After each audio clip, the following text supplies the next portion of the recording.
தமிழகத்துல வெற்றி பெற்ற பெங்களூர் டேஸ் படத்தோட ரீமேக்கா உருவாகி இருக்கு பெங்களூர் நாட்கள். அண்மையில வெளியாகி வெற்றிகரமா ஓடிக்கொண்டிருக்கிற இந்த படத்தோட டீமை தான் இப்ப நம்ம மீட் பண்ண போறோம். எனக்கு பைக் ஓட்ட தெரியாது, லைக் லேடிஸ் பைக் தெரியும். இந்த படத்துக்காக ஃபர்ஸ்ட் டைம் பண்ணியிருக்கேன். அதுக்கு ஆர்யா சாருக்கு தேங்க்ஸ் சொல்லணும், அவர் தான் கற்றுக் கொடுத்துருக்காங்க. நான் இப்போ ஒரு சிங்கிள் தான், பட் கண்டிப்பாக லவ் பண்ணுவேன் அண்ட் அதுக்கப்புறம் கன்வின்ஸ் பண்ணி மேரேஜ் பண்ணுவேன். ஃபர்ஸ்ட் டைம் இந்த மாதிரி எக்ஸ்பீரியன்ஸ், அதுவே பெரிய லெசன் மாதிரி இருந்துச்சு எனக்கு. இவ்வளோ ஆர்டிஸ்ட் கூட பண்ணுறப்போ தெரியாமல் ஒரு ஹெல்தி காம்படிஷன் இருக்கும். பாபி சார் இருக்காங்க, ஒரே ஃப்ரேமில் இவ்வளோ ஆர்டிஸ்ட் இருந்தப்போ நம்மளும் பண்ணணும். அது எனக்கு அவ்வளோ பர்ஃபார்ம் பண்ணுறதுக்கு அதுதான் ரீசன். ஆக்சுவலி எப்படி இருக்கும் அந்த எக்ஸ்பீரியன்ஸ் எல்லாமே நல்லா இருந்துச்சு. அந்த பிரகாஷ் ராஜ் சாரோட பண்ணியிருக்கேன், சரண்யா மேம் பெரிய பெரிய ஆர்டிஸ்ட், ஸோ கற்றுக்கிறதுக்கு ரொம்ப இருந்துச்சு. கேரக்டருக்கு வந்து ஆர்யா பர்ஃபெக்டாக இருப்பாருன்னு நினச்சோம். கிட்டத்தட்ட பார்த்தீங்கன்னா லுக்கு அது எல்லாமே வந்து கொஞ்சம் சிமிலராக தோணுச்சு. ப்ளஸ் ஆர்யா கிட்ட என்னன்னா ஒரு ஒரு காமெடி, ஒரு எனர்ஜி எப்பயுமே இருந்திருக்கு. இந்த கதையில் ஒரு ஒரு அழுத்தமான ஒரு ஒரு கேரக்டர் அது. ஸோ அதை ப்ரெசென்ட் பண்ணால் ஒரு ஃப்ரெஷ்ஷாகவும் இருக்கும் அப்படின்ற ஒரு எண்ணம் வந்தது. அதுதான் முக்கியமான காரணம். ஸோ அவர் பண்ணோம். அதே மாதிரி வந்து ஸ்ரீதிவ்யா வந்து பார்த்தீங்கன்னா ஒரு எப்படி சொல்கிறது, 3 கசின்ஸில் ஒரு கசின் அந்த பொண்ணு. ஸோ வந்து ஒரு எளிமையான ஒரு பக்கத்து வீட்டு பொண்ணு லுக்கில் ஒரு ஹீரோயின் வேணும், ஜனங்க வந்து விரும்புகிற ஒரு ஹீரோயினாகவும் இருக்கணும். அந்த மாதிரி வந்து இந்த ஊதா கலர் ரிப்பன் தான் கரெக்டாக இருக்கும்னு சொல்லிட்டு ஃபிக்ஸ் பண்ணோம் ஒன்று. அதுக்கப்புறமா பார்த்தீங்கன்னா பாபி வந்து நிறைய ஆப்ஷன்ஸ் நாங்கள் அந்த டைமில் யோசிச்சுட்டே இருந்தோம். அப்புறம் பாபி ஒரு நாள் திடீர்னு வந்து சந்திச்சாரு. பாபி பண்ணா நல்லா இருக்கும் அப்படின்ற ஒரு ஒரு ஒரு டிஸ்கஷன் வந்தது.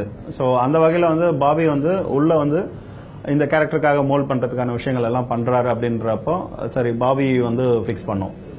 ராணா வந்து தமிழ் தெலுங்கு அப்படின்னு யோசிச்சுட்டு ரெண்டுத்துக்கும் சேர்த்து வந்து பண்ணலாம் அப்படின்ற இதில் தான் ஆரம்பித்தோம். பட் ராணா பண்ணும்போது தான் ஒரே ஒரு தயக்கம் இருந்துகிட்டே இருந்தது. ஏன்னா எங்களுக்கு கரெக்டான ஆப்ஷன் வந்து அமையாமையே இருந்துட்டு இருந்தது.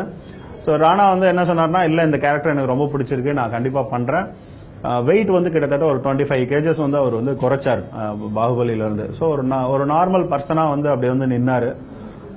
எனக்கு அவர் சொன்ன ஒரு வார்த்தை தான் எனக்கு முக்கியமாக வந்து ராணா வந்து கேஷ் பண்ணதில் திருப்தி. 100 டேக் வேணா எடுங்க சார், நீங்கள் திருப்தி ஆகிற வரைக்கும் அப்படின்னு சொல்லிட்டே இருப்பார். ஸோ நான் எனக்கு எந்த பிரச்சனையும் கிடையாது அப்படின்னு சொல்லிட்டு அந்த மாதிரி ஒரு ஆர்டிஸ்ட் கிடைச்சப்போ இன்னும் சந்தோஷமாக வந்து அந்த கேரக்டர் வந்து ப்ரொஜெக்ட் பண்ண முடியும் அப்படின்னு நினச்சேன். ராயலக்ஷ்மி அவங்களும் வந்து இது வரைக்கும் அவங்க பண்ணிட்டு இருந்த கேரக்டருங்கள்லேருந்து இது ஒரு அழுத்தமான கேரக்டர் அவங்களுக்கும். ஸோ அவங்களும் வந்து ஒரு முக்கியமான கேரக்டர் பண்ணியிருக்காங்க. அதே மாதிரி சமந்தா அவங்களும் வந்து ஒரு சின்ன கேரக்டர் பண்ணியிருக்காங்க, ரொம்ப முக்கியமான ஒரு கதையில் ஒரு முக்கியமான கேரக்டர். ரொம்ப சந்தோஷமா இருக்கு. ஏன்னா ரொம்ப நாளா ஷூட்டிங் பண்ணிட்டே இருந்தோம். Especially for the production, PVP ப்ரொடக்ஷனுக்கு ரொம்ப ஒரு ரிலீஃப் மாதிரி இருக்கும்னு தெரியும். ஏன்னா இவ்வளோ பெரிய ஒரு ஸ்டார் காஸ்ட், இவ்வளோ பெரிய ஒரு பட்ஜெட்ல வந்து ஒரு படம் பண்றது it's not very simple. Even though இந்த மாதிரி இருந்தாலும் ஆர்யா, ராணா, ஸ்ரீதிவ்யா, பாபி, நான் வந்து பெரிய ஸ்டார் கிடையாது, but still all of us coming together ஒரே ஒரு டேட்ஸ் எல்லாம் வச்சுக்கிட்டு இது பிளான் பண்றது ஒரு பெரிய ஒரு டஃப் ஜாபா இருந்தது.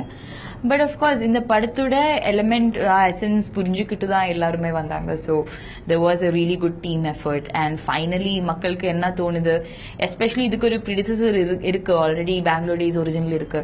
ஸோ டெஃபினெட்லி அந்த ஒரு பயம் இருக்கு. Comparisons are always going to be there. Facebook, Instagram எல்லாம் ரொம்ப பெரிய பயமூத்துற ஒரு space. So I'm hoping people will be kind, that it is an honest attempt at recreating a magic that was already there. எனக்கு மலையாளம் தமிழ்ங்கிறது வேற box categories கிடையாது. படம் சினிமாங்கிறது ஒரே ஒரு என்டிட்டி. அது உகாண்டால போய் படம் பண்ணாலும் படம் தான். So it's not like I am looking at it in a very scientific way.